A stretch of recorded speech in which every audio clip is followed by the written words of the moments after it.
Hey everybody, welcome to the Leatherface special. The Leatherback special. Leatherback is a common name I took a shine from. Hearing it a few years ago refers to the corrugated milk cap, also known as Lactophlus carugus. So we'll touch base on some characteristics in the field on Lactophlus carugus. This is a very, very common milk cap that we have here in New England.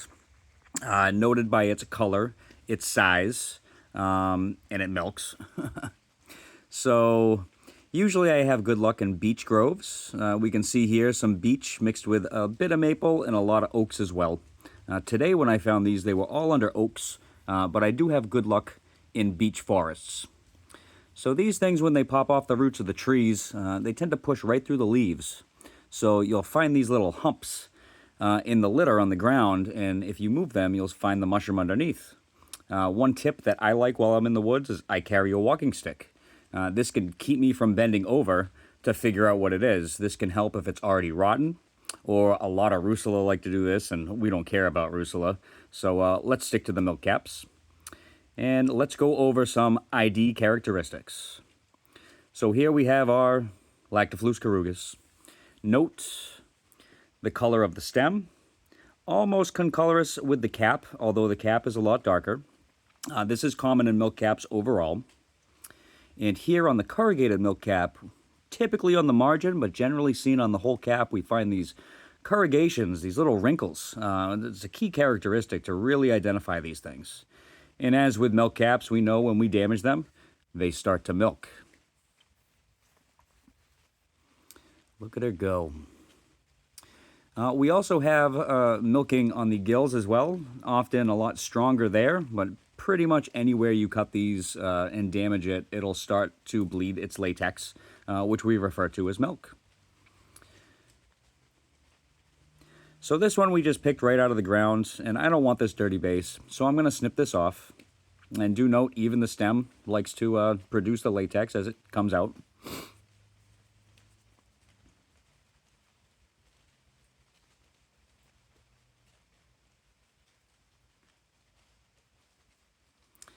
Another thing I noticed with these and many members of the Russulaceae, they have these little belly buttons in the center. Almost like a little donut hole. So you can find them when they're young, and you can still see them when they're old as well. You know, in this older one, we can really see the corrugations on that.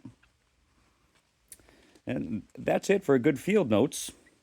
A foraging trick I like to mention when dealing with milk caps, especially harvesting, is bring some disposable gloves with you. They're inexpensive, and they can save your hands from getting sticky, from getting smelly, and they're just worth it when playing with milk caps if that's your goal for the day. So here we see I have my knife in the hands, and I can cut it as many times as I want. Let the milk drip out. I don't have to worry about my fingers turning brown color, which they will do with these when you handle a lot of them. I don't need to worry about any stickiness on my hands from collecting them. And also take note on the knife. Your knife that you use will also develop a film on top, which you really don't want. So one thing to keep note of for keeping a clean knife for foraging is when dealing with milk caps, you want to make sure it's really clean. Here I'm just showing you, how you can slice it, and it will just keep on milking. But with the gloves, we don't need to worry about tackiness or stickiness. We can cut away and play with all of it as we want and not worry about the unsavory hands and smells when we get back to the house. Gloves can come off, and we can just throw those away. So we will start and dive into the kitchen for the recipe that we will be making. Today we're going to be cooking escargot, which is snails. So let's go over the ingredients. We have our leatherbacks.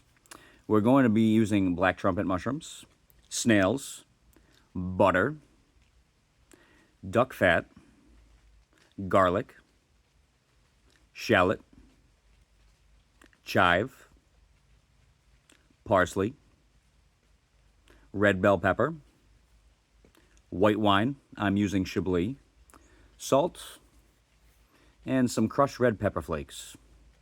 I'll leave these ingredients up if anybody wants to write them down or snap a picture real quick before we move on into the kitchen. Here is a depiction of all those ingredients I just mentioned. One thing you'll note, I don't have black trumpets. In the far right corner, I have a black trumpet compound, which is our blend of butter and black trumpets. So back in the kitchen, we still want to go through the cleaning process, which involves inspecting for any sediment, any dirt or bugs we can flick away, rinse them off in water, and I toss them in a strainer. Here we can always see the bases. If we missed cutting any bases in the field, we can go through them here as well. But milk caps typically stay bug-free and relatively clean for the most part. Any sediment can get washed off rather easily, and like I mentioned, they're relatively bug-free. Also going through this cleaning process, we've noticed there's a bolete that got mixed in. Now, we're not using boletes in this recipe, so we're going to cast it off to the side. And continue. Sometimes random mushrooms just fall in the basket, or we collect a lot of things that day. We don't want to mix them up. Here we have a different type of milk cap, Lactifluus volmus, the fishy milk cap. Notice the difference in color, but since we're using milk caps today, we'll keep it for production. Here's another bolete. We'll toss it out. Here's another random white mushroom. Could be an amanita. Who knows? We'll toss it in. Just kidding. Don't play around with random white amanitas. So going back just to the rinsing process, definitely take note of the stem, take note of any sediment in the gills, and also any sediment on the cap. Once we have them rinsed off and clean, we're going to take them and we're going to sort them for this recipe. Now this recipe we want to use medium to large size caps. Even though we collected some buttons that are smaller, we're going to put those onto the side and keep our nicer medium-sized caps is for our base to stuff.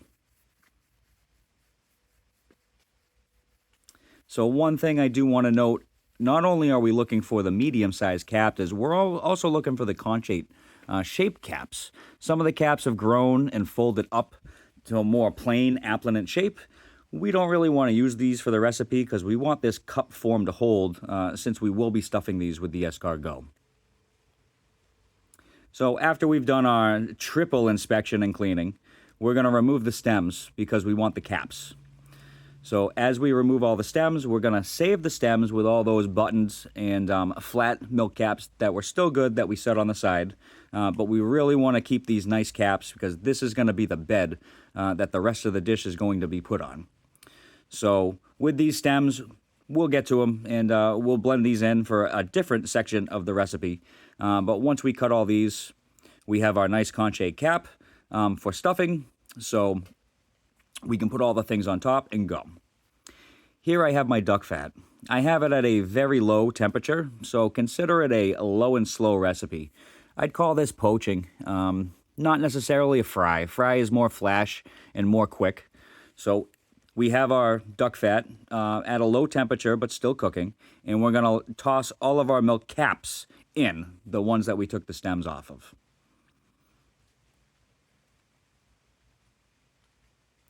And we can see it starting to bubble. Now, mushrooms have a lot of water content. Now, a tip that I use in the kitchen with the mushrooms being so watery is that they tend to pop and fizzle.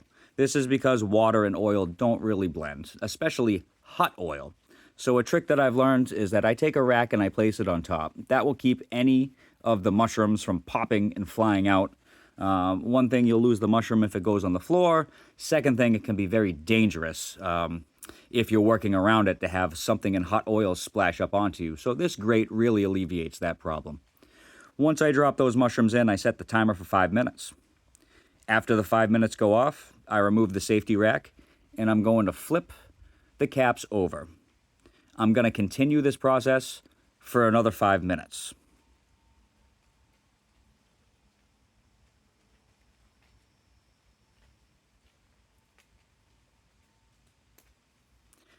As these are cooking, I can go through all those remnants, the scraps of the stems, and those mushrooms that weren't concave or the size that I wanted for the base. So here I'm going to take the stems and I'm going to cut them into coin-sized medallions. For this is the recipe, the ingredient, what I'm looking for is slices. So I'm going to slice them about 1/4 of an inch thick. It is relatively important with this that we be uniform in this. So when I say 1/4 of an inch thick, the sliced mushrooms, the sliced stems, and everything, I really want them all to be the same size and width, because as we cook them, I want them to cook evenly. But if you can't do that, or if something falls through the crack, I'm just showing you here, I'm just doing a rough chop real quick on a cap. It's okay, we can throw it all in.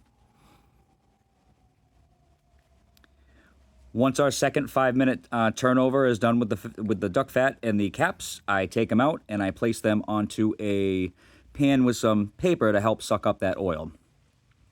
Notice all the stems I have in a rack now, and notice all that water content really makes that fat bubble up. So I'm going to stick this rack back on top. So this we're only going to cook for about 8 minutes. So we can leave these in the low oil, and while that's working, I have a saute pan hot and ready to go. So this is where we're going to start our filling.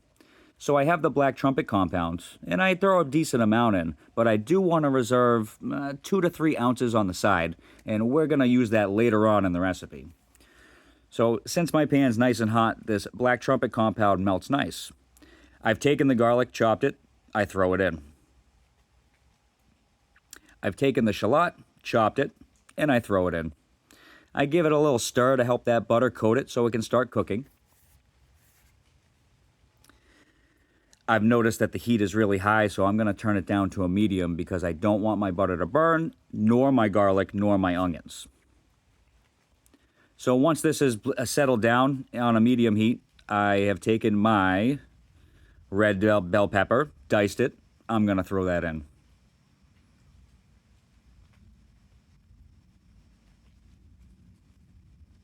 I've also taken the chives and chopped it, tossed that in there. I've taken my parsley, also chopped, toss it in there.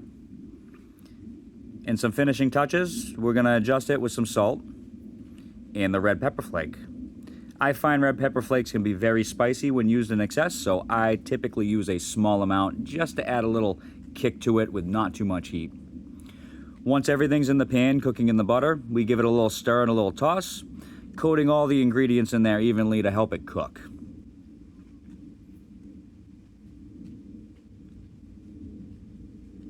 This is only going to take a few minutes,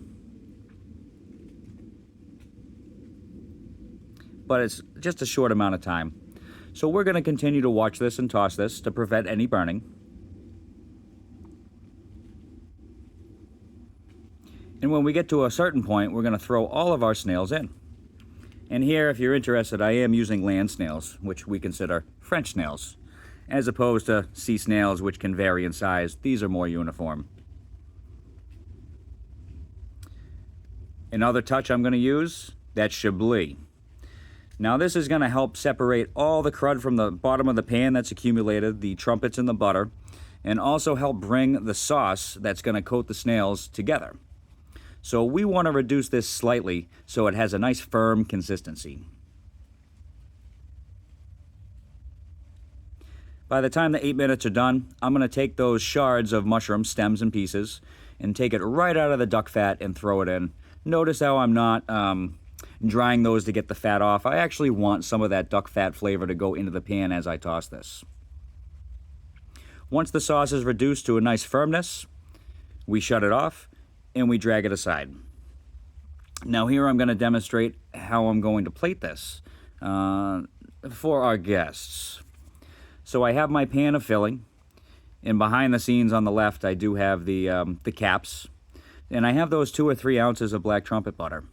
Now, we call this mounting, so the pan is still hot and the filling is still hot. I'm going to throw in a few cubes of the black trumpet compound, and I'm just going to stir it. This will help bring the sauce all together and coat everything nice and evenly. Not only that, it's going to add extra black trumpet flavor to these snails that we're going in. So we can notice as the butter melts, we end up more of a sauce on top of the body. So I'm going to take a cap, a nice handful of the snails in the mixture, cup it on top, and I'm going to place it on the plate. For this dish as an appetizer, I'm going to be using 3 of these caps.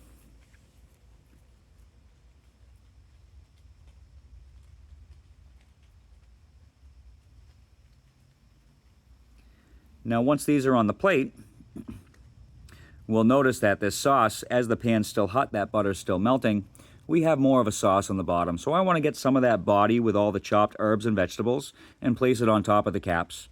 This is for aesthetics and color. Not only that, I do want to get some of the sauce. And with the chives that we chopped, I did leave some on the side for aesthetics, just for garnish. Something I can throw at the plate just to give it a little green stuff on the side.